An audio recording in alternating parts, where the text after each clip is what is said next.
time, if I recall, I believe we were in your comfort zone. We talked about draw cards, and it didn't go very well. It didn't go very well. So how you feeling? How you feeling? My comfort zone, aka my bias, my inability to separate the pure love of drawing cards from whether something is good or bad. What a stupid, irrelevant question. Of course drawing cards is good. Of course it's joyful. It doesn't matter if the card gets played in competitive events, okay? Anyway, I've got the book, but I don't think it matters. Honestly, you could probably throw it out the window because today we're going to be definitely getting you out of your comfort zone. I got the inspiration for this actually from you, as a matter of fact. You talked about Yu-Gi-Oh! 2 and how Yu-Gi-Oh! Now is so far detached and removed from old Yu-Gi-Oh! And so I thought it would be fun to show you some newer Yu-Gi-Oh! Cards, and you have to tell me if you think that these cards are actually legal or not for competitive play, or you think at any point that these cards have been banned throughout Yu-Gi-Oh!'s history. Sound like a plan, buddy? Sound fun? They're new, right? These are new-ish, but they're cards that would be played today or do see play today. Easy. Not banned. They never ban the new ones. I guess we'll see. Easy. I will say not all these cards were just released like this year or anything, and I will say that some of these cards are banned or have been banned historically, depending on the card itself. So, like I said, for the most part, the theme is all these cards have been played recently. So keep that in mind as we go through this. I tried to pick some that are fairly easy to understand and are generic enough to evaluate in a vacuum. So let's start you off with your first card. Easy to understand. That's what you're going to tell me right before we do this? Okay. What the hell is this thing? Like Neon Genesis Evangelion vibes all over the place. Holy cow. Kashtira Fenrir. Attack and defense are 2400. Level 7, Psychic. Okay. If you control no monsters, you can special summon this card from your hand. You can only use each of the following effects of this card once per turn. During your main phase, you can add one Kashtira monster from your deck to your hand. When this card declares an attack, or if your opponent activates a monster effect, except during the damage step, you can target one face-up card your opponent controls and banish it face down. What do you think? I mean, piece by piece. You know, how do you eat an elephant? One bite at a time. Let's dissect this. There's a lot going on. None of it sounds particularly bad for the controller. Welcome to Yu-Gi-Oh, my friend. Sounds like there's no cost, no drawback, and no problems. What's the cost? Anyway, you can use once per turn. You can summon this if you control no monsters. So, assuming when in your hand, it's just your first play. So you don't have to tribute it or nothing. You can tribute it, but you can, but yeah, you wouldn't want to, because you can special summon as much as you want. It doesn't even cost as your summon. Correct. Now, to be fair, if you have monsters, you can't special summon it. So, like, in a 1% circumstance where you control two things to tribute summon it, I would say, like, it has happened. But for the most part, yes, you are just going to special summon this. I will help you out there. Yeah, it doesn't seem like a problem. During your main phase, you can add one monster from your deck to hand. So you tutor for whatever a Kashtira thing is. Can it tutor for another copy of itself? Does it say it can't? I don't know what a Kashtira monster is. Is it a type? Because this doesn't have the Kashtira type anywhere on it. Does it just mean in the title? It means in the title, yes. Okay. So that's one thing that's unique about Yu-Gi-Oh! Is that the actual names of the cards are part of like the active game text. So when we get into more archetype-focused strategies, such as Kashtira, for instance, in your game, right, you guys talk about things in terms of like colors or guilds or things like that, and it's like red aggro or blue control. In Yu-Gi-Oh! We have like, oh, I'm playing Kashtira, or I'm playing like Kashtira plus other archetype. That's how we sort of like divide like our decks. So you would be able to search any other Kashtira named monster with this card, yes. Yay. And itself. You know, if this turns out to be good, why not have 3 of them? Why not? That's a great deal. Okay, when this card declares an attack, or if they activate a monster effect except during damage step, you can target a face-up card. So if a card is face down, again, me and the Yu-Gi-Oh! Combat system will never get along. It will never make sense in my brain, so we have to do this over and over. So if I am attacking and there's a face-down card, when does it flip face-up? And when it flips face-up, can you then use this effect before damage, or is that what that line about during the damage step means? I think that's a good question. Yes. So how it works is when you declare the attack with Kashtira Fenrir, that would activate on what we call attack declaration. That would be before a face-down monster would be flipped face-up. Face-down monsters are flipped face-up during the damage step, so you wouldn't be able to do it in that window. So basically, if you were to attack a face-down monster, you could activate Fenrir to banish something else face-up, and then the attack would presumably continue to kill the face-down monster. And what does it mean, banish it face-down? So, does that mean exile. Yeah, okay, yes. I'm trying to figure out. That does mean it leaves the field, right? That you don't just turn it to defense position? Okay. No, so banishing is exile. I think you know that by this point. Banishing face down is a different sort of mechanic that I would say is probably unique to Yu-Gi-Oh! You mentioned how when cards are exiled in Magic, like they're gone. Like they are absolutely like 99.9% of the time not coming back. In Yu-Gi-Oh! The banish pile is kind of like a third hand depending on the type of deck that you're playing. Our banish doesn't necessarily mean that the cards are gone permanently. It's just another zone that cards can enter and leave. I will say it's hardest to get cards from the banish pile versus like the graveyard, but it's not impossible. And some decks are designed that way. How many hands and decks do you guys need? Are you that bored? Oh my banishing God. face down is also another mechanic entirely. This is newer to Yu-Gi-Oh! 2, if you will. Something that's banished face down is probably your equivalent of actual exile, where there's like 0 chance that card is coming back. There are some cards that can interact with like banished face down cards, but those are very few and far between. So for the purposes of this, when something's banished face down, let's just say it's gone for good. So this is just all upside. Yeah, there's nothing great, bad about any of this. Isn't Yu-Gi-Oh! Great? No cost, all upside? Sounds like your kind of game. The only way in like Yu-Gi-Oh! 1 that this would be even potentially bad would be if having a monster on the field was just asking too much, you know? I mean, isn't this just a stupid card? Isn't this just stupidly busted? Is it? How on earth do you guys... See, that's the only other thing I can say is it's like, is this just a meta thing because everything else is so much more busted and you're going to somehow tell me that something that comes down, attacks, removes something else and tutors for more of it or something related to it that probably synergizes with it that you can play for free, not even as a normal summon, but special summon if you have nothing else on the field. You're going to tell me that's too slow or something like that. Like you meted this as the very first one to just absolutely brain rot me. Well, now whatever. you're getting it. Now you're getting it. No, this card, like what the hell? This is just 100% upside and it's hard to even envision a game where like this is fun where you can just keep getting this. Oh my gosh. Oh my gosh. Like what are we even doing here? But was it too good? Is too much upside? Was it banned? I don't know. That's why maybe it's too good. Maybe it's too much upside. I can't imagine in the card game world that I live in, a card that just like removes anything is basically free and then goes and gets more of itself or something better for your situation over and over and over again. I don't know how it couldn't at least be restricted because just the fetch itself just sounds lame. It sounds like a stupid game. But is this card actually tame compared to the other cards? And this is the thing that keeps everything from running everything over. Maybe you need 3 banish effects in one card to keep a game actually go more than 3 turns ever. Then this thing has a weird role. And maybe maybe there is a downside to not controlling another monster that is actually hard to manage. I don't think so. It sounds to me like you can just ram your monsters into other things, and it sounds to me like this is similar to like removing the board is a very normal thing. Passing to your opponent with a board is a very bad thing. So I'm guessing you play this free 99% of the time, which makes this whole thing stupid. Would it be banned? Should it be banned? I mean, yeah.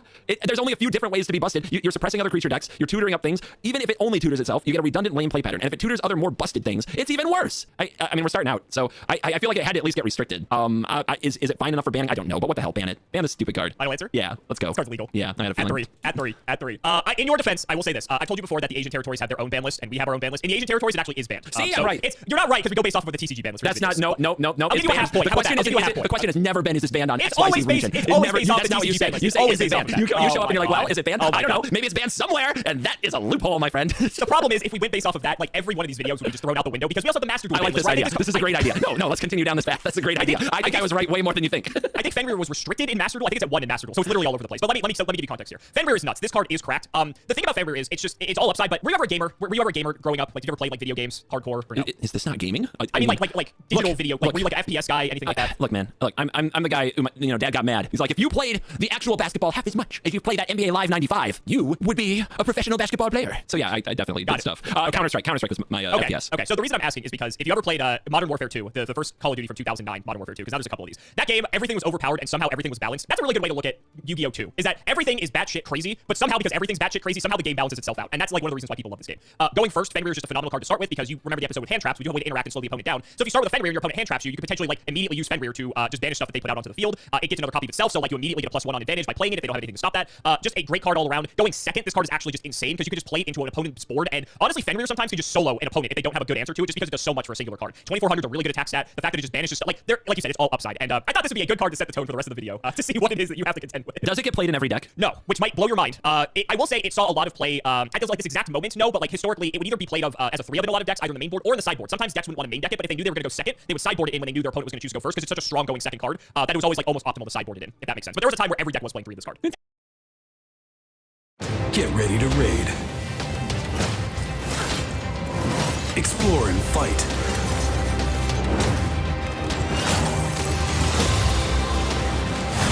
Choose your champions.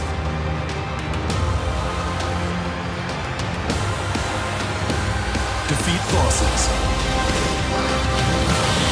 Win PvP battles.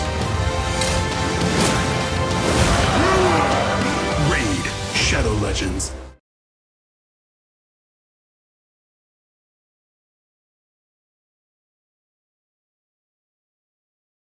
It's fine. That's fine. Right. Okay. Going well. We're going well. Let's Next go. card. Let's go. Next card. Regeki is a spell, and it says destroy all monsters your opponent controls. Oh, this card's great. Hell yeah. Hey, Hell destroy yeah. Fenrir, see? And then they play another one for free. So Yeah, it's balanced. exactly. It's fine. How is this a problem? No, this is just honest card. It's not like in MTG. It's not instant. You have to play it on your turn. This is a sorcery speed effect, yes. Yeah. But it's a one-sided board wipe. I'm not sure if Magic It has is. one-sided board wipes. Oh, we got them. They cost like 7 mana. This costs nothing. Yep. Yeah, Magic setting up a board and then like blowing everything that your opponents control up is a very expensive proposition that works out pretty well in Commander and is very difficult to pull off in other formats and often just not done for that reason. Spot removal is much more played because of that. This, it's Yu-Gi-Oh! I would say that what you're probably doing is is just trying to always like clear opponent stuff and then do your thing. I mean, it's a pretty awesome card. It hits even the face down things and then you just attack them, but you say Modern Yu-Gi-Oh! Is hand traps, it's instants. I mean, I'm guessing this card is legal and people don't even play it as much as they could. Maybe because like it doesn't solve if they're just going to pop off and do like a ton of damage to you and insane amount of things on their turn. It's kind of balanced by the fact that nothing is balanced. It's balanced. Precisely. Now you're getting it. Yeah, it's balanced by the fact that you have to play it on your turn, so everything that had enters effects, and I do remember from a previous video that we talked about that in Modern Yu-Gi-Oh! That everything like comes with all this value, and now I've had a taste of what's legal. It's like playing this after your opponent played whatever our first card was, Fenrir, and it already banished something and fetched a copy of itself. Meaningless.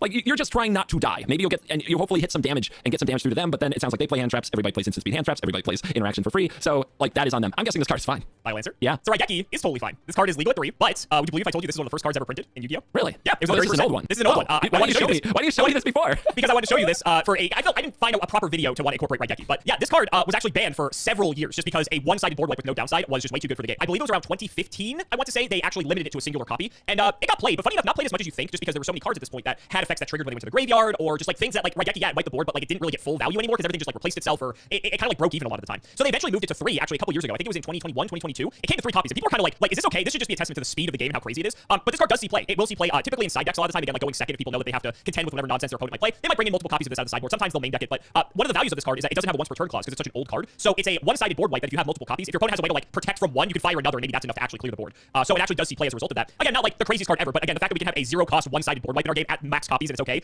should just tell you the power level that we're dealing with in Yu-Gi-Oh 2, as you call it. Whee! That's great. I love it. Awesome. Oh, That's awesome. nice. Let's show you a trap card. Dimensional Barrier Trap card. Declare one monster card type. That can be Ritual, Fusion, Synchro, XYZ, or Pendulum. We haven't gotten to those other ones, so don't worry about it as much. Are these all going to be videos?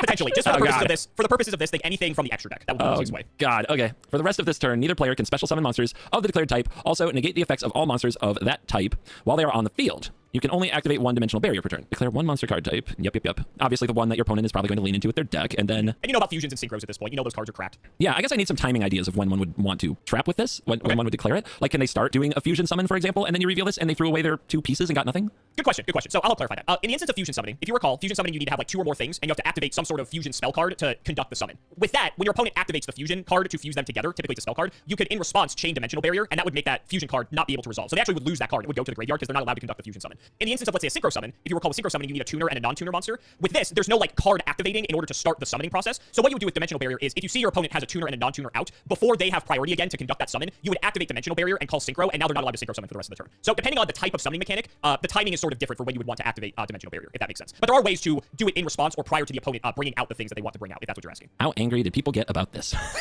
I'm guessing Good question, CGP. Good question. I'm guessing there is like a setup where either you can blow them out or just lock them out, and there's nothing useful they can do, in which case this is closer to like Time Walk in MTG, which is like, well, their turn is burned, and now I get another turn of doing all the gross stuff I do, right? Sure. When does this go away? End of the turn. So obviously you want to do it on their turn most likely. It seems like a nice safe guardrail to toxic behavior. The problem is, I feel like this game is being built around toxic behavior.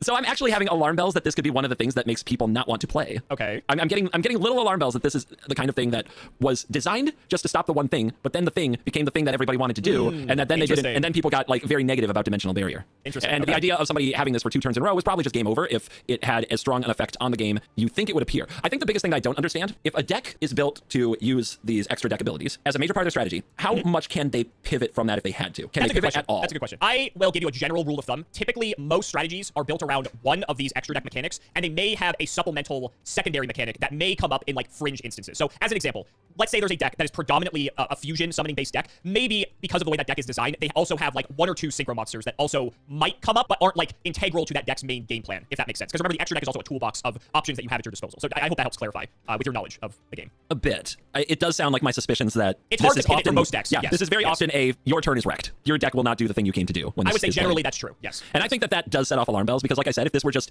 one kind of combo strategy among some archetypes that you could play, if this extra deck strategy was its own niche within Yu-Gi-Oh, but I am getting the impression that it's kind of taken over Yu-Gi-Oh, quite frankly. So when I see dimensional barrier, I see a you don't get to play card, and players don't like that, and the idea of getting them back-to-back turned, like with this, is probably just GG. This strikes me as a card that might have been at least restricted. It does seem like a restrictable card. Where it becomes a bannable card is probably where just getting locked out for 1 turn is often game over. And in that case, even hitting the 1 copy feels so absurdly bad, or it just takes up that one spot like we've talked about in the past in every deck. Why would you not run it? If it is literally an opponent does nothing on their turn, why would you not run it? Everybody would run it. Why wouldn't you run it? Maybe the best answer to a dimensional barrier is another dimensional barrier. I could see that also being a reason why they keep it legal if they think that is fine, but I can't see them keeping it legal forever. I just like it takes up too much spots for too much time, and if it has the impact we think, it's too many deck spots for too long. They want to sell you new cards, right? If you tell me that this one is not restricted or banned, I'm gonna say for now, but I'll say that this one got banned. Final answer? Yeah. People want this card banned, but it is legal, unfortunately. For now. For now. I knew you were gonna say it. So I think everything all your evaluations were pretty spot on with this card. This card's actually a bit older. I think it came out like 2017-ish, I want to say. So it's still relatively new, but in the grand scheme of things, it's a bit older. But this card, even back when it was first printed, this was like an $80 to $100 card on release because there never been like an effect this strong, and just a very, very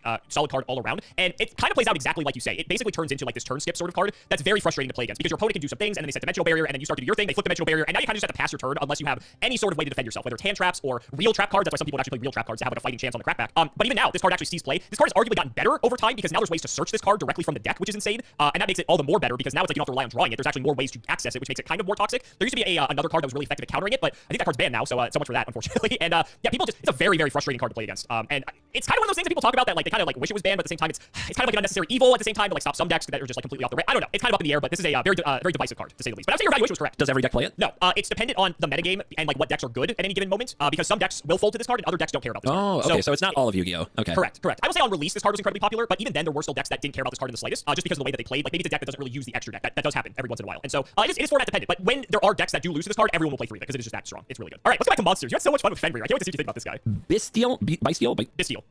It doesn't get better. Drew's Worm. There you go. Good job. Okay, this is a level 6er, 2500 attack, 2000 defense. Dragon. Dark monster. Everyone loves dragons. This guy looks cool too. Yeah, dragons are hype. Dragons are so cool. They would never ban a dragon. Fact. Okay. You can target one light or dark monster in either graveyard and banish it. And if you do, special summon this card from your hand. Oh, I see. You summon this by getting rid of something from either graveyard. It has to be a light or dark. Okay. Has to be a light or dark. Yep. This is a quick effect. If your opponent controls a monster. This is a quick effect if your opponent controls a monster. Okay. If this card is sent from the field to the graveyard, you can target one special summoned monster your opponent controls and send it to the graveyard. You can only use each effect of this once per turn. Isn't everything being free so much fun? It's pretty fun. Pretty fun sometimes. Tactically, this is interesting. What are you thinking? So we'll start by presuming that light and dark monsters end up in graveyards sometimes. That seems, well, you know that they're probably the 2 most popular types. You at least probably you can control what's in your deck, and it is either graveyard. Obviously, you'd prefer it was the opponent. All right, and then you can special summon this as a quick effect if your opponent controls a monster. So even as early as turn 1, if the opponent puts out a monster and there's somehow also a monster in the graveyard, maybe they tribute summoned or did something. I don't know. You can do this on even their turn 1, your turn 0. I Correct. guess. So it is a bit of a hand trap in a way. Yes. Yeah. You can target one special summon monster and send it to the graveyard. So it also, in a way, destroys something. It is another piece of removal on a critter. So graveyard interaction, board interaction, 2500 attack, probably fine. How would this be in Magic? Would this just be like one of the most busted cards you've ever printed? 0 mana. Let's see. Cast for free if you exile a white or a relevant black card from a card. graveyard. Yep, from a graveyard. Might be a little tricky in Magic because you do have to get the colored card to the graveyard, which is a lot harder. Most of the things that require you to like discard a card or get the card in the graveyard on an early turn, exile. But there are things that like you can picture, Magic players can picture like this with Grief, right? You exile a black card, you play Grief, you steal a card from your opponent, this goes to the graveyard, now you can exile the Grief or the card that went to the opponent's graveyard. Like that would be insane. And then you have, I don't know what this is the equivalent of in Magic, like a 5/5 that also enters and blows something else up. Yeah, that'd be busted. Okay, I'm just curious. That wouldn't be that. They wouldn't make that. That wouldn't be fine. They wouldn't make that. They wouldn't have it. We quote unquote scam for cards like this. We play bad cards to make cards like these good. Don't forget, everything has haste too, so we could attack with this immediately as well. Yeah. Because why not? Right? But yeah. But of course, you broke my brain with the earlier one.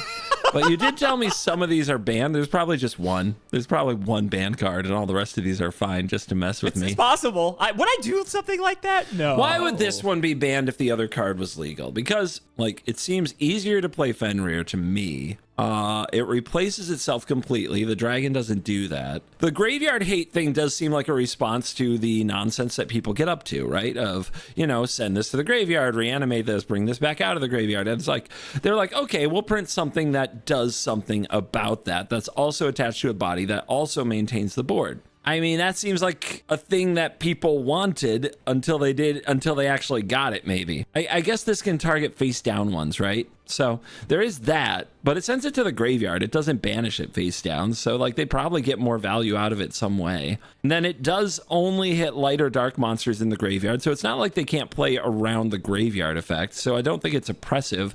I think it's stupid. I think in Yu-Gi-Oh! 1, it probably wouldn't last, and I think in other card games it probably wouldn't last. But based on what you've shown me, I'll need a good reason why this had to go but the other didn't, because I don't see it. Unless it's particularly oppressive to a light dark monster deck that uses the graveyard all the time. And if that is true, fuck that.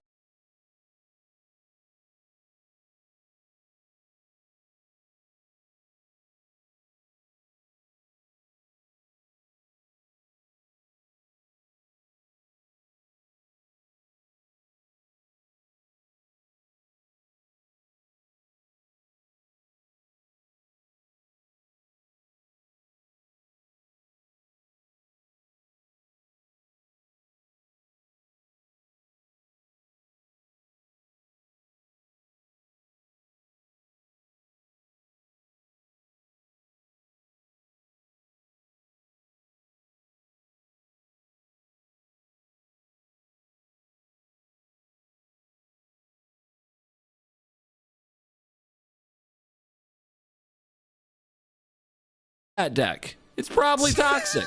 So yeah, I don't see it after seeing the other one. I'm gonna say this one, it's not fine, but I guess it's okay. Final answer. Yeah. Yeah, this card's fine. Yeah. Jerusalem's a great card. It's a phenomenal card, actually. It doesn't see play all the time. It really just depends on if there are light or dark decks in the metagame. And there's typically, even if there aren't, there are other cards in the extra deck that you might go into that are light or dark potentially. So, like, there's no shortage of ways to get this guy out onto the field.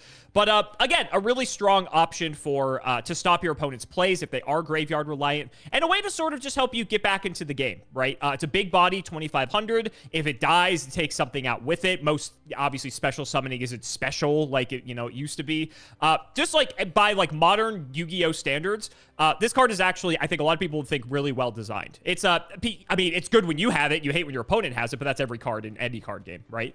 But it's actually just a fairly good card, and I think everyone's like totally okay with this card. Nothing. It's just a good card. No, not really too oppressive. So you got it. You got one right. Woo! It's been a long time since I was like 50-50 on a video, so let's go. All right, let's see if that can continue with this card. Wait, hold on. Point of contention. Did I get Regeki right or wrong? You got it wrong because you said it was banned A long time ago? a long time ago. Yep. Because it's old? Although you Yep. said you're showing me new cards. Okay. Everything fine. else is new. That's the Fine. only one that's Fine. old. All right. Yeah. Fine. Then we'll just put it like I can feel that things The are stacked comments can against argue. me. When your people comment in the video, they can say you got the point. When my people comment, they say you didn't get the point. Next card. No, move on. my people aren't watching. I told them not to, and they would only listen to me. That's true. They only listen to you. They don't Correct. want to see this. Okay. Cross out designator. Who's this anime character? Let's go. This is actually a guy that's on like multiple card arts. He's from a very old Yu-Gi-Oh card, but they bring him back every once in a while. Okay, is this an old card? No. This is new, but the guy on the art has been around for a while. Just checking. Yes, it's like a Apparently I have retrain to of clarify. All right. It's like a retrain of an older card. You know, they do that all the time. Sure. Declare one card name and banish one of that declared card from your main deck, and if you do, negate its effects, as well as the activated effects and effects on the field of cards with the same original name until end of this turn. You'll only activate one crossout designator per turn. This is a sorcery? This is a quick play, which means you can use quick it at play? instance. where? Oh, I see it now. The little I lightning forgot. bolt symbol. Yep. Okay. So you can use this in response to your opponent doing things. If you do, so you have to banish one of the card from your deck. What if you don't have one in your deck? I don't know. So no, if you name the card, it says if you do. So I'm guessing the card does nothing if you declare a card Correct. name but search and fail to find. Okay, I'm just Correct. making sure. Yeah, Let's loophole this sucker. It doesn't work as intended. Those cards get banned. Okay. If you do, negate its effects as well as the activated effects and effects on the field of cards with the same original name. This is weird because my very first thought is there's no way they would ever ban this because this is added to the meta to stop the cards that are so ubiquitous that they're in every deck that they probably should have banned. Like, yeah, say it's the one strategy, the one thing, the one greater than all thing, and you run this so that you can go banish a copy out of your deck to keep your opponent from doing the thing as the only way to stop. I don't know, man. That doesn't seem... that doesn't seem Why right. would I show you this, CGB? Why would I show you That this? doesn't seem right, though. Let me read this again. If you do, negate its effects, as well as the activate effects and effects on the field of the same original name until the end of this turn. The way I described it, I don't think it's even that good of a solution. It's a solution, but it's not a good solution. You dilute your own deck. Maybe you're playing cards you wouldn't normally play to like maximize this card to hit the right thing, but that doesn't seem great either because then you just draw the card sometimes and it doesn't work with your strategy. That seems bad. Okay, what is scaring me here? What about doing it to your own stuff? What if there's an effect that you want to negate from your own card? Something like, you lose the game. is a line of text that is sometimes on a Magic card. that you could negate with a card like this. Some insane upside, like take an extra turn, but then it says at the end of that turn you lose the game, and maybe this negates it. I don't have the context. I don't have the context. It is possible. It is definitely possible that there is some combo with this that you build your own deck around that got this in trouble. The fair use, like first use idea of it to attack the opponent's deck doesn't seem great to me. You dilute your own deck to do it. It seems desperate. Surely there are other cards that somehow exist in the game that let you solve these problems in a better way. I'm looking at really proactive solutions in the other cards that you show me, and I'm not sure. And obviously they solve different kinds of problems, but it seems like there's got to be something better. But I am scared of the combo potential of this card, but I don't have the context, so I can't just pronounce this card as banned. I don't think I can. It's an interesting card in its use case, and it's one of those that I think people have to play to find it's not as good as they think it is. And then on the other side, when you're negating your own thing to pull some combo, I think that's a good dream. And maybe it's too powerful, but I don't have the context. I'm going to say not banned. Okay. I will say, in your defense, I think this was probably the trickiest one. I was seeing if you would pull from the memory of some of our other videos that we've done to put this one together. But that's okay. That's okay. I'm proud to be partnering with Underdog Sports, my favorite place to play fantasy games. You gotta check out Pick'em. It's so easy to play. Just pick higher or lower on your favorite or least favorite player's stats, and you can win up to 20 times your money in a single night. Underdog keeps it super simple with their easy-to-use website and mobile app. Sound like fun? Sign up with the promo code LIVThompson to claim your free pick and first-time deposit offer up to $1,000 bonus cash. Can't wait to see your entries. You had a big summer. You had the ESPYs going to James Charles' house. That was pretty cool. And then you got to do your own youth clinic in your hometown in Washington. A lot of young girls showed up, and I was super surprised, especially for the first time. It just really opened my eyes because I am starting to realize like a lot of little girls look up to me. I just want to be a good role model for them. What was it like going to James Charles' house with Breezy? That was a really cool opportunity for you. Yeah, it's cool to see that these stars who have nothing to do with basketball incorporate sports. Mm-hmm. And so it was cool to get like a message from him and just asking him if he could fly us out and do our makeup. It was really eye-opening because it was like, dang, now people are realizing how big women's sports is and they're trying to make it even bigger. Pretty serendipitous how it worked out for you to end up here. You don't know that word, huh? Nope.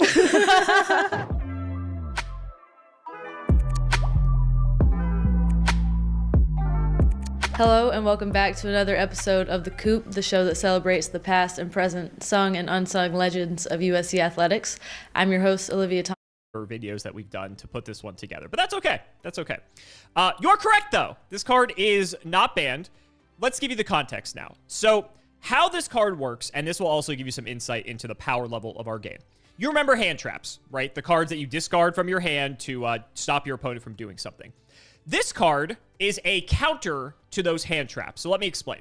Let's say you activate a card, right? Let's just keep it simple. Let's say Pot of Greed. You try to Pot of Greed's banned, but just for this example. You try to activate Pot of Greed to draw 2 cards. Let's say your opponent has an Ash Blossom and Joyous Spring. If you recall, that card says anytime your opponent would activate a card to add cards from their deck to their hand, and that includes drawing, you can discard this card to negate that effect, okay? So in response to the Pot of Greed, they would try to use their Ash Blossom to stop you from drawing cards. In response to that, you can activate Crossout Designator because it is a quick play spell, so you can activate it at instant speed.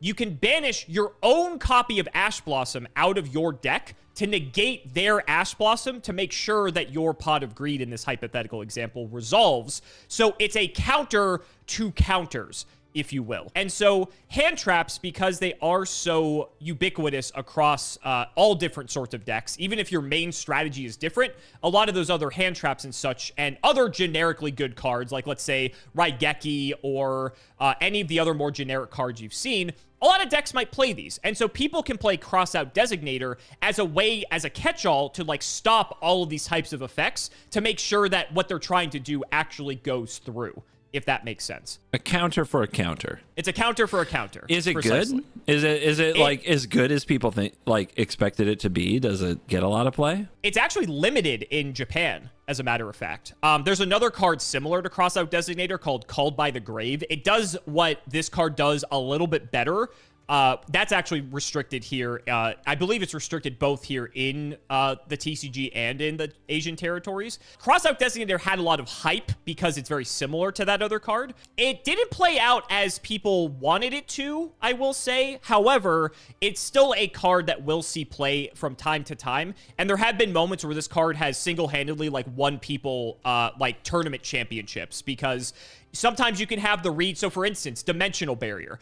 If you go try to do a play and your opponent activates Dimensional Barrier, if you have a copy of Dimensional Barrier in your deck, you can cross out Designator, call Dimensional Barrier, and now that ensures that Dimensional Barrier doesn't resolve. So it's a, like I said, it's a counter to a counter, right? And people have sometimes had like the forethought to incorporate these different types of specific cards and like 2 levels meta their opponent to make Crossout Designator and use it to its full potential. So it's a very strong card, but I think it requires just a lot of skill to use, if that makes sense. So I'm hearing that like the hand traps that are good are really good. Like they get played a lot more consistently than maybe monsters of a certain class. Like they're in a lot of decks.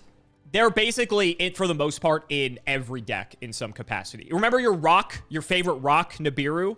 Totally. The big rock that drops out and destroys the whole field, and you get the rock. Remember? Yeah, you liked him. Yeah. Another example, right?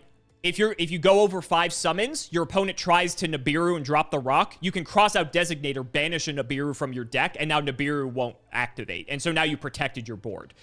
So a lot of really cool interactions with this card. And like I said, this is more of a tricky one. I think the rest are fairly a lot easier to pick up on. But I was curious just what you thought about this card all around, because it's a neat design. I like Nibiru less now that Rageki's been in my life.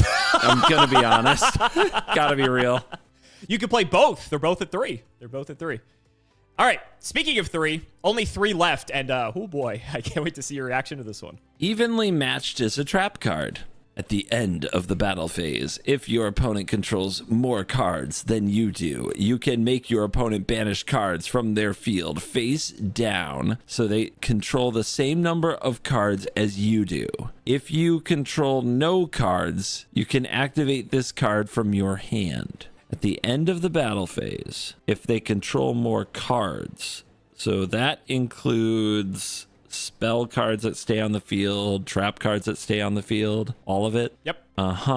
And it's banished face down.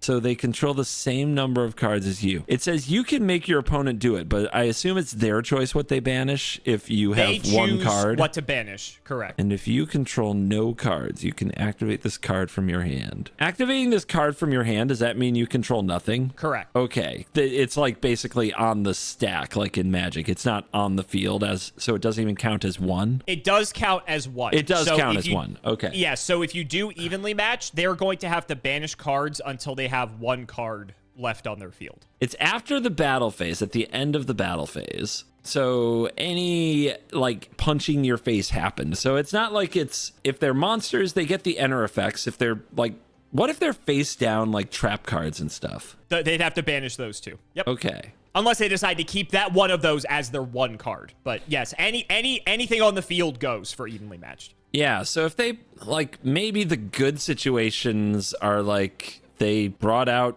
2 monsters, they placed 2 traps, and then you do this, and none of the traps interact with this, and they go down to 1. And that's good. You get a 3 for 1 on turn 1. Not bad. I don't know, man. This seems like good, honest control efforts. That's what it feels like to me. I thought you would like this card. Yeah, I mean, why should somebody get to just do all that? There's a card in Magic. It's an old card. It's called Balance. I think I showed it to you in a video. You did show it to me. That's what actually, I think that was one of the reasons I thought about doing this video, was it reminded me of this card. Balance, it was great for what it did to creatures. Basically removed all creatures like on the spot, because you would only play it when you had no creatures. But Balance was busted because of what it did to lands and the hand, making the the fact that you could make somebody discard their whole hand and sacrifice all their all their lands was what made Balance like a bannable card. And it is Okay. banned. Yeah. This isn't that. It's everything but the hand. So to be fair, I mean, It's not the graveyard either. Yeah. It exiles, it face down exiles, but like you still have access to your yard if you built a big old yard by popping off. This is a nice card to play at the end of a big pop off turn to bring them back to earth, but I'm assuming that current Yu-Gi-Oh gets its value in other ways. I keep on just going back to the first card you showed me. You showed me Fenrir, and it's like they just have another one. Like, what did you do? What have you done? What have you achieved? Like, they just have maybe I shouldn't have started with Fenrir in that case. they just have another one. So, and this is a trap card where it's like, all right, if this becomes ubiquitous, if this is a common part of the meta, people adapt. And they probably got blown out by it in week 1. And then they started thinking about this if it was getting played a lot. And they started leaving less stuff on the field after the battle phase. And, you know, why just set things? Play hand traps, play less trap cards on the field, I guess. And then the way that meta evolves is people run this less because it's not as effective as it used to be, which then people start building to the board again. They might pick this up and like there's an ebb and flow there.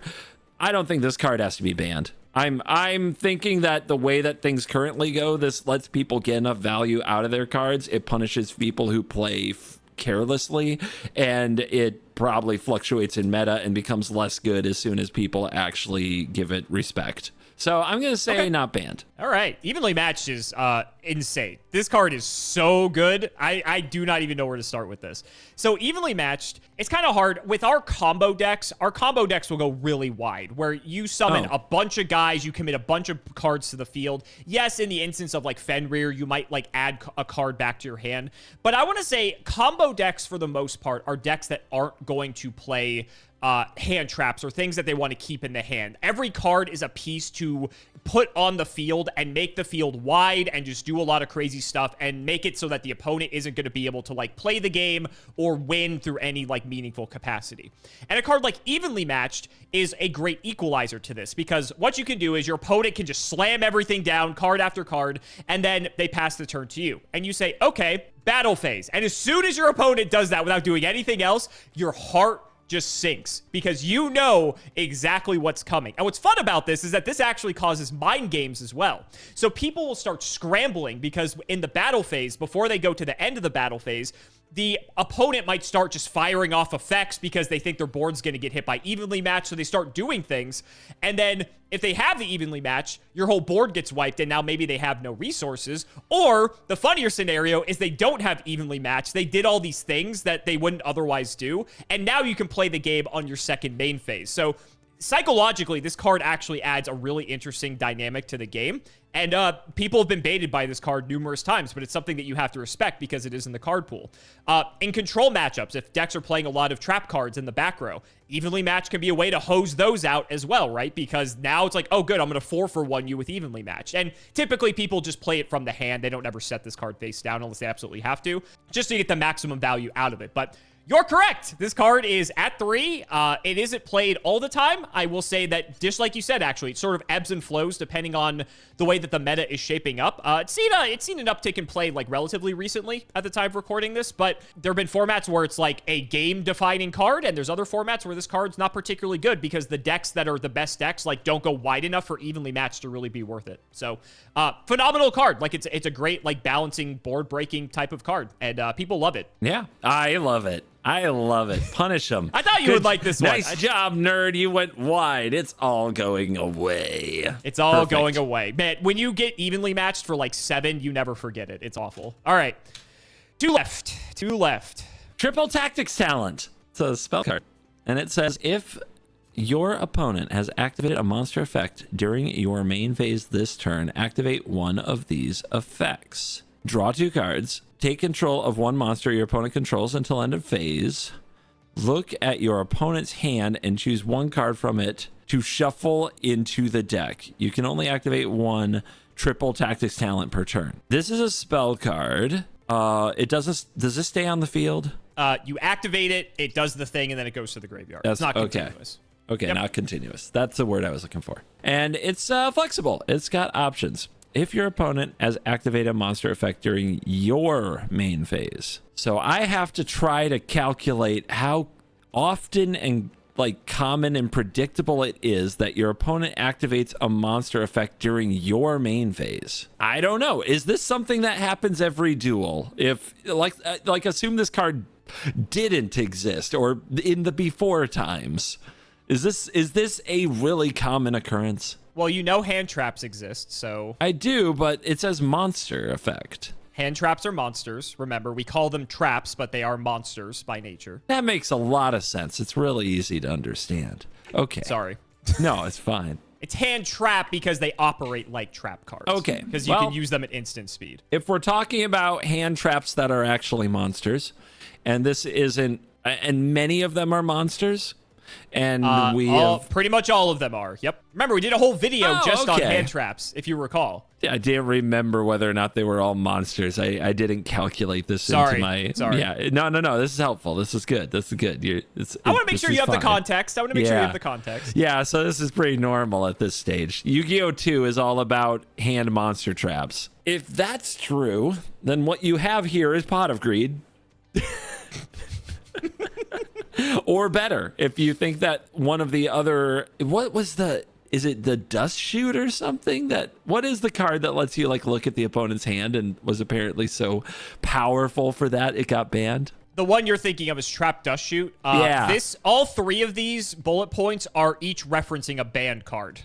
This is not the Trap Dust Shoot, look at your opponent's hand, but this is a different one. I don't think I've showed it to you. It's time, your time, not just to go back to school, but to come back and move forward with Purdue Global. Start your comeback today at purdueglobal.edu. So this is, all three of these bullet points are banned cards.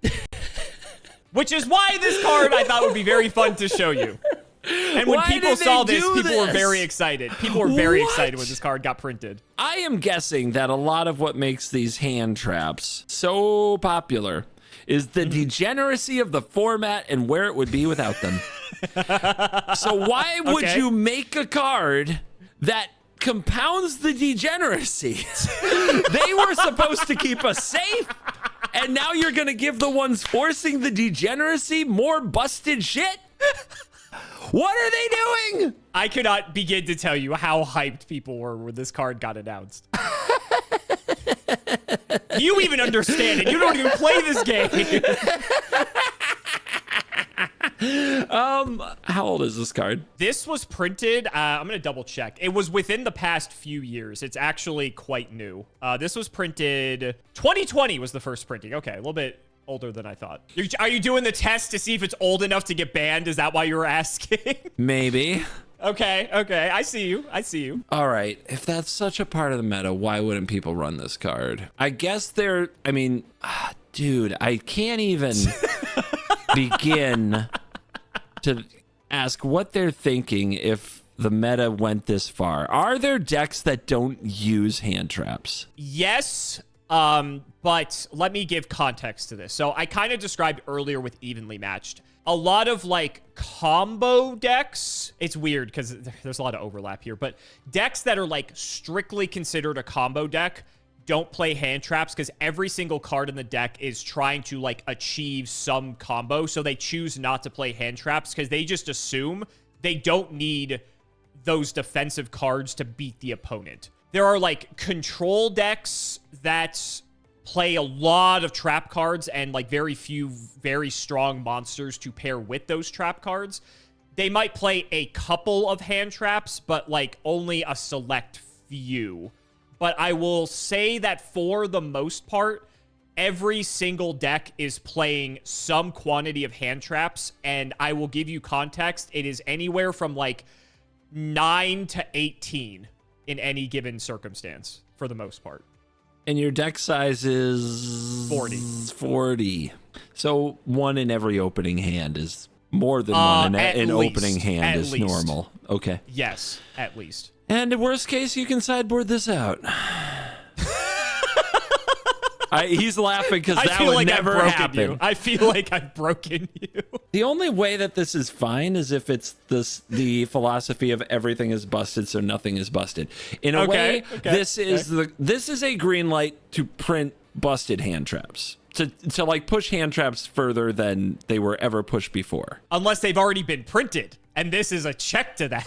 Well, yeah, that's the thing. So you're sitting there, you're the game. You are owner of game. You design game, you ban things in game. You have choices. This hand trap situation has gone crazy. Look at them. They're putting 9 to 18 of them in every deck. Everything's just becoming this cesspool of interaction for nothing. What do? Do we ban some of these? Because you don't want maybe there's a fear of making the game just like who has the right hand trap in their opening hand wins, right? Or do we give people a way to recover when they get blown out by the hand trap because somebody had the right hand trap? Do we hook them up with something, rebuild, and keep going so it's not just dead in the water at that phase? I'll also help you out. Remember, Kashtira Fenrir, we saw him in the beginning. He can use his effect during the opponent's turn to banish stuff face down, right? If you activate something, Fenrir then activates to banish one of your things. So it's not just hand traps. There are monsters that activate on the field at like quick so there's effect even speed. More. Yeah. Correct. Yeah. I want to make sure you have the full scope. Yeah, you getting to play this is normal. That's what I'm hearing. Like, if this is in your hand, it's probably not a dead card for the entire game. My God, draw 2 cards is right there, dude. It's just right there. And this legal has 3 of. Dude, this card looks sick and stupid and absolutely nuts. But is there a world where you have to like actually scale it back? It says you can only activate 1 per turn, right? So if you have 2 or 3 of these in your hand and the opponent does the thing and you play 1 and then these others are stuck, like, does it balance itself with 1 per turn in a way that, you know, maybe now you have trouble finding the next window? And here's the other thing. You play one of these and the opponent's like, okay, you can only play 1 of those per turn. So now I'm going to just pop off and play like 2 or 3 more things. Well, I know you can't use that. Another one anyway. Totally on the docket. Pot agreed no, but I feel like maybe some of these other cards weren't as dangerous as time went on. But God, they're so good. Look at opponent's hand. Take a card. Oh no, they know all my secrets. It's over. Scoop on the spot. You were in awe that Trap Dust Shoot was banned, so remember that. Yeah, I remember. Just a normal magic card that we print for 1 mana like 50 times, but apparently too good for Yu-Gi-Oh.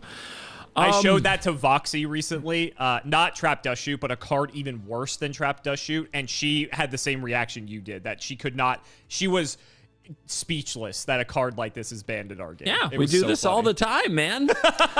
In fact, you guys should try it. You should print more of them and do that instead of whatever these hand traps are. It's really fun.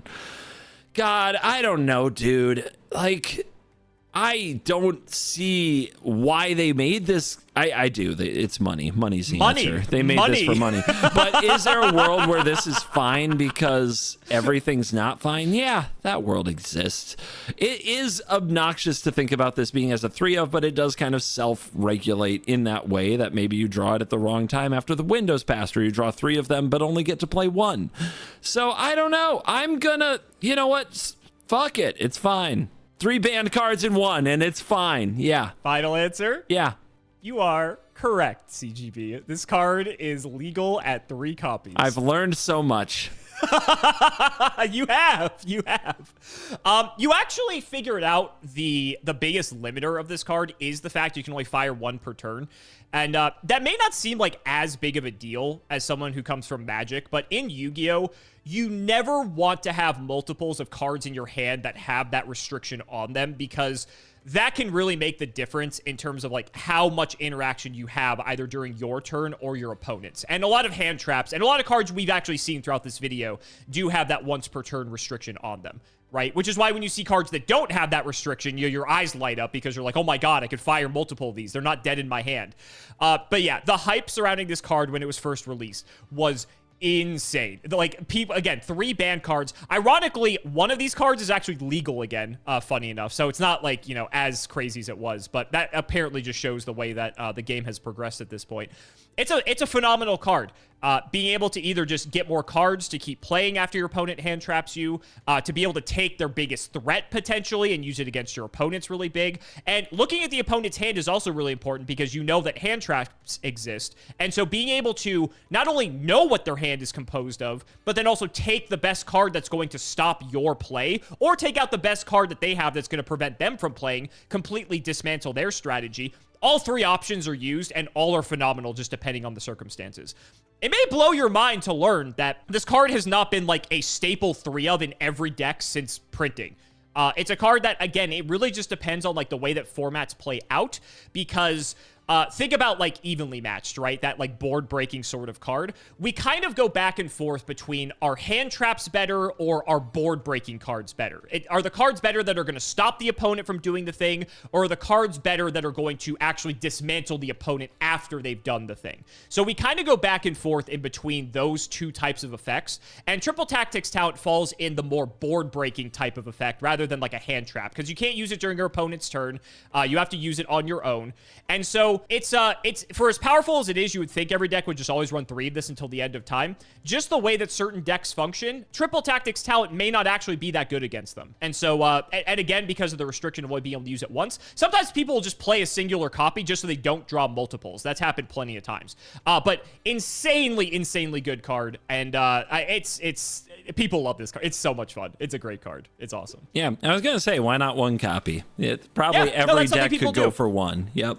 That's something people do. And there's ways to search this card as well, so that if you like are in a situation where your opponent used a monster effect, then you're like, okay, cool, I'm going to use this card to get tactics and then just use it anyway. So you can get away with just having 1, and that's okay sometimes. All right, last card. This one is going to be quite fun. Let's see what you think about this guy. Red Eyes. Bust out the glasses. I will. Red Eyes Dark Dragoon. This is level 8. All right, off to a great start. Dark Monster. Look at the freaking armor on this weirdo. Oh my goodness. 3,000 attack, 2,500 defense. Spellcaster fusion effect. Dark Magician plus Red Eyes Black Dragon or 1 dragon effect monster.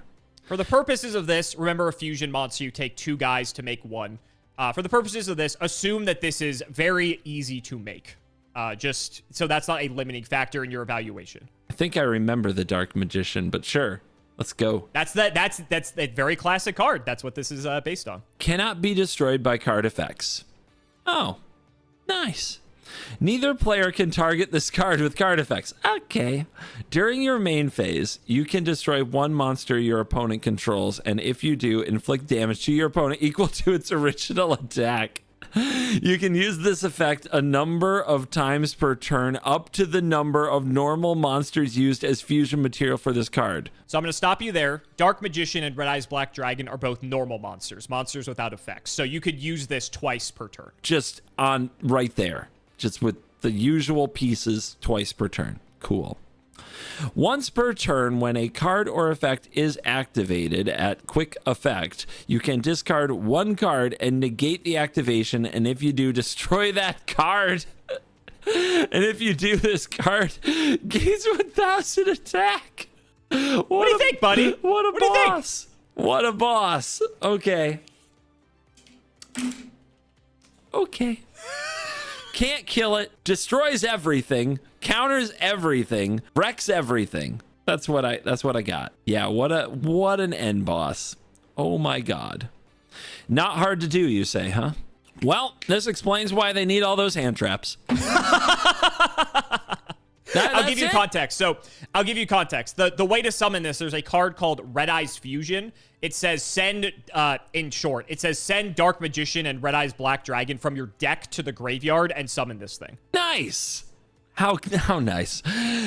I imagine that's free. The only downside to it is you're not allowed to summon the remainder of the turn. At all. This is like the only summon you're allowed to perform for the tournament. What more could you need? Oh, okay. Wow, big downside there. Wow, yeah, what a punishment. You mean you have no friends when you're this freaking elite? Correct. You have no friends when you're this good. He stands alone. Yeah, you got your own table at the cafeteria. Probably fine.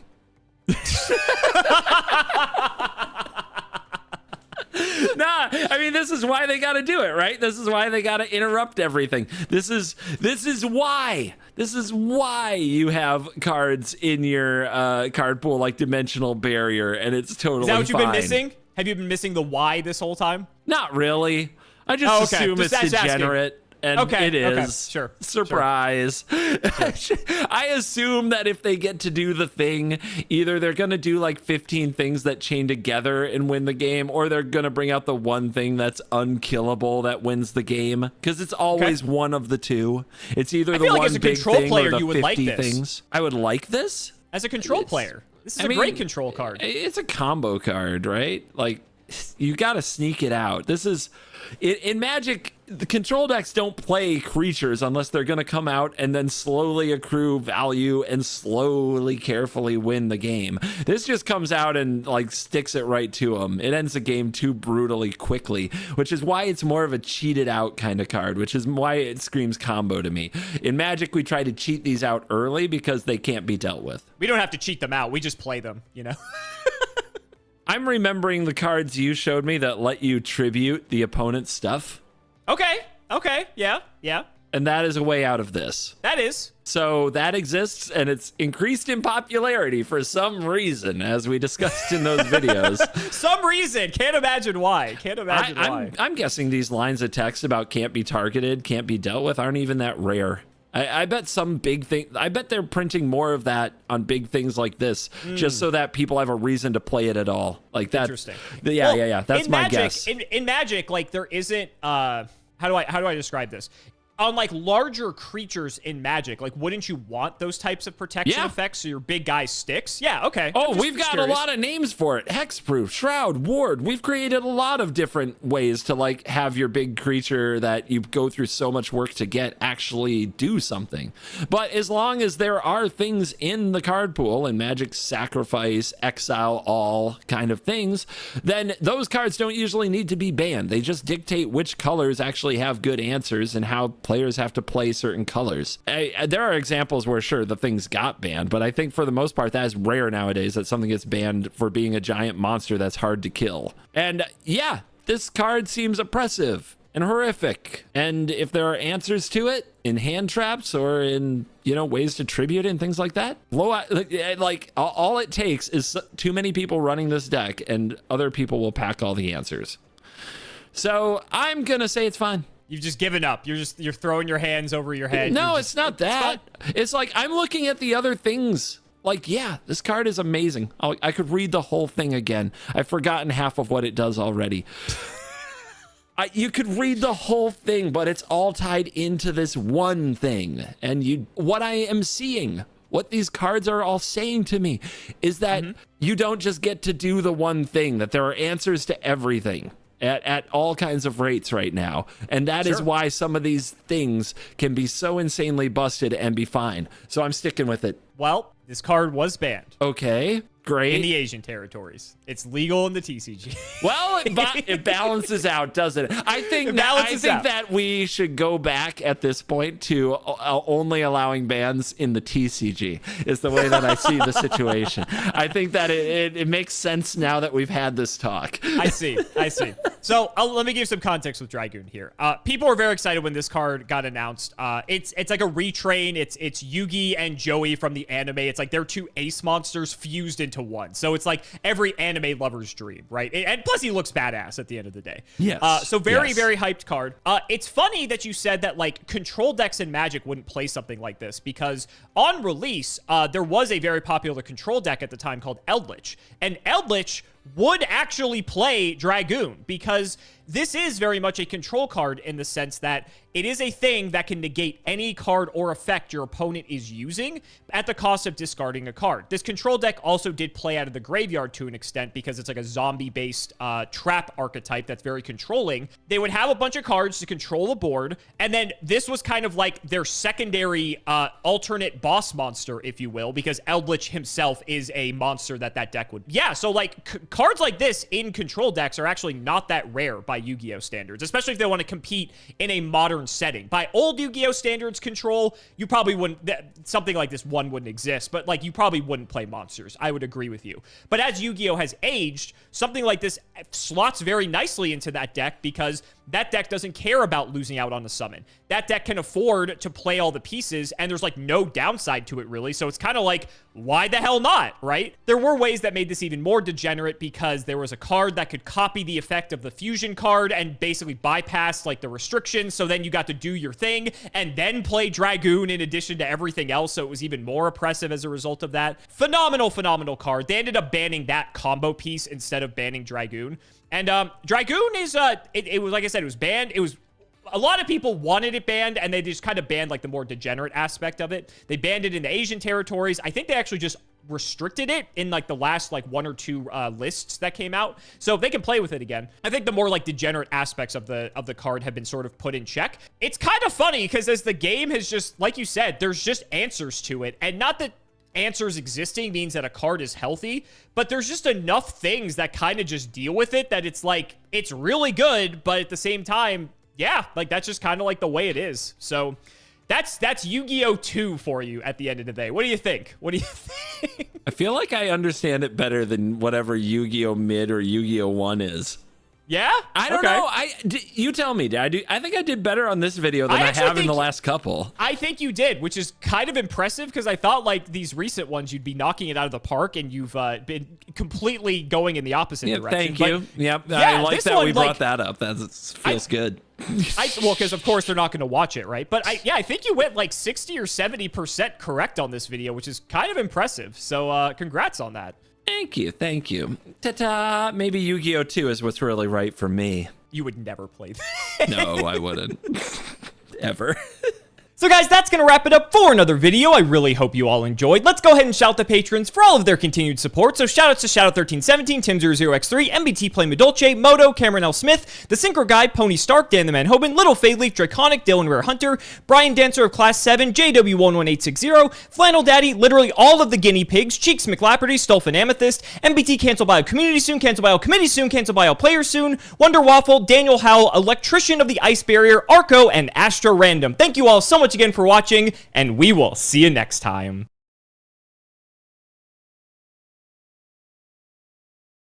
CGB, how are you feeling about Yu-Gi-Oh, my friend? We've gone over a lot in these past few videos. Let me gauge where you're at. How you feeling? I basically think like I know everything.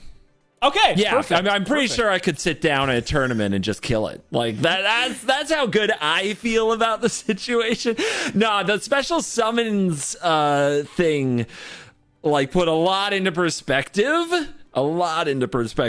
Also, I love reading all y'all's comments, but try not to spoil anything in the future for me when you do that, okay? Because then I have to stop reading, and I'm having fun reading. So, like, be careful with, like, giving full explanations of cards that haven't happened yet. Every time I read a card name, I stop reading the comment, but it's still risky because I want to read your comments. I do. Well, I'm glad you are a master of Yu-Gi-Oh, because you're going to roll up to a tournament, you're going to have your main deck, your side deck, your extra deck. You know what the extra deck is, right?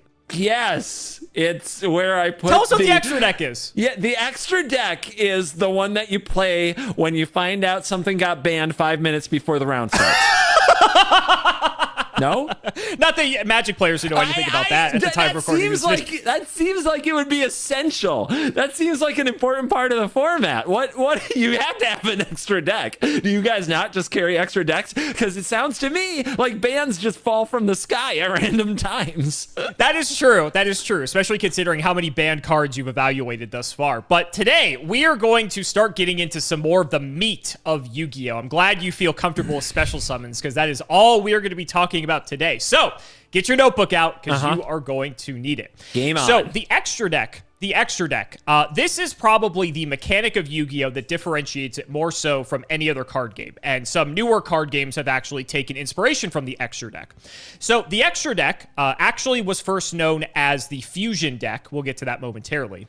The extra deck is an extra, set of 15 cards that you use in your deck construction. So your main deck is anywhere between 40 and 60. The extra deck is up to 15, and then your side deck is also up to 15.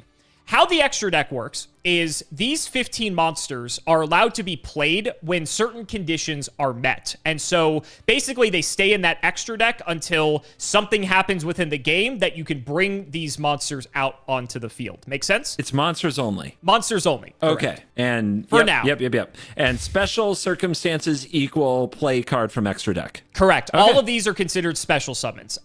They are going to have different names, but for the most part, we're only going to be covering one type of mechanic today, and in future videos, we're probably going to break it up to make it simpler for you to understand. Today, we're going to talk about fusion summons. So we've covered before how in Yu-Gi-Oh! The resources are the cards, right? And so typically, if you recall with tribute summoning, one of the ways that you can get stronger things onto the field is by sacrificing a weaker monster and tributing it for a stronger one. That's a card that's in your hand.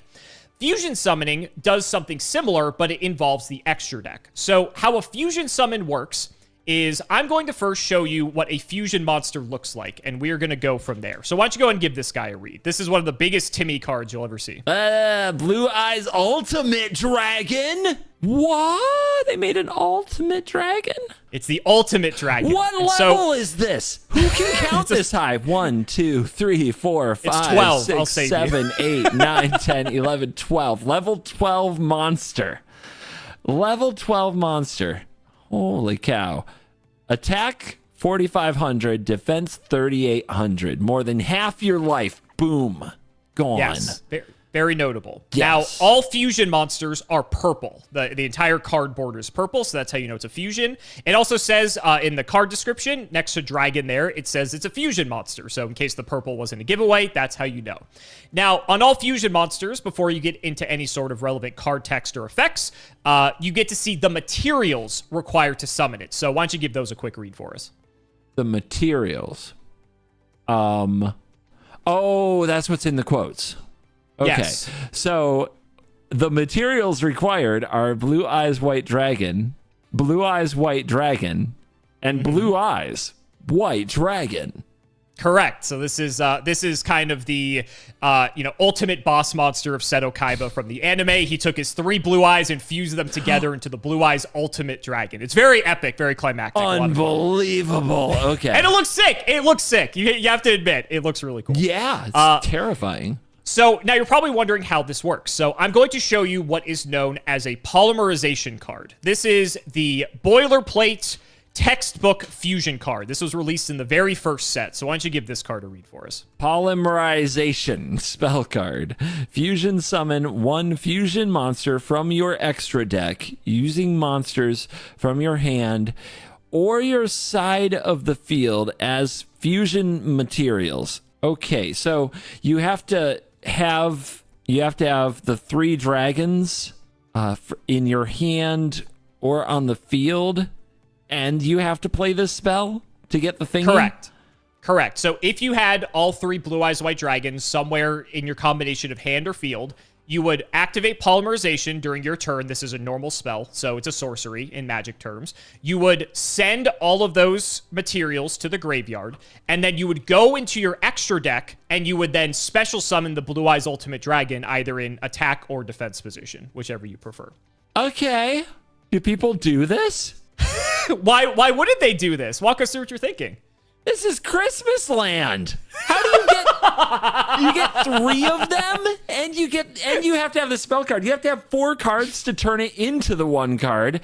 I mean, I'm trying to remember what the dragon did, but it punches for a lot light. So I'm like thinking if you had 3 of those dragons, you go punch, punch, punch. Why you don't need the ultimate dragon, right? Like this seems totally Voltron Christmas land. This seems unplayable to me. Unplayable. Well, You're correct. It is Okay. unplayable. Oh, and good so God, that's why yes. I'm glad you've noticed that early on. So before they started calling the extra deck, it was actually known as the fusion deck. The reason for that is because fusion summoning was the only mechanic that these types of cards were placed in the fusion deck. There were only fusion monsters when Yu-Gi-Oh was first released. Later on, and I don't want to spoil stuff for later, other types of mechanics get introduced that these cards exist in the extra deck, and they are summoned to the field through a myriad of different ways, but we're not going to cover that today. We're going to start it slow here with fusion summoning.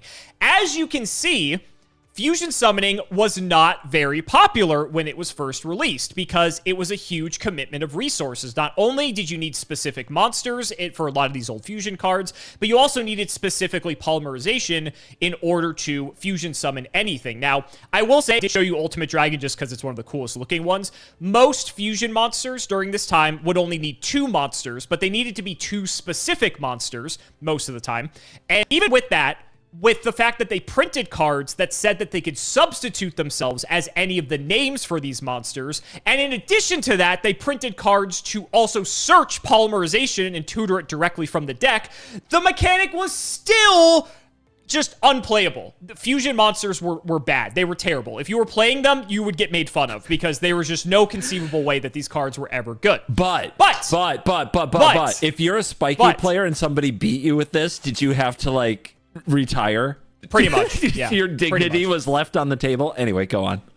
What I was going to say is that eventually they printed cards that would circumvent this mechanic or make it easier so that it wasn't as high of an investment to make fusion summoning more of a reasonable mechanic that people could play with. It did take them a while. I want to say it actually took them a couple years, several years for them to really get it right. But early on, they printed a few cards, which we're going to see today. And I'm going to show you some of these cards. And I'm going to show you both the fusion monster as well as the fusion spell card, because there might be an accompanying card. And your goal is to evaluate if either the monster or the spell card or both were ever banned at any point. Sound good? Sounds horrible. It sounds horrible. You're a Yu-Gi-Oh! Master, man, CG, but you said you're the master. You're right. I said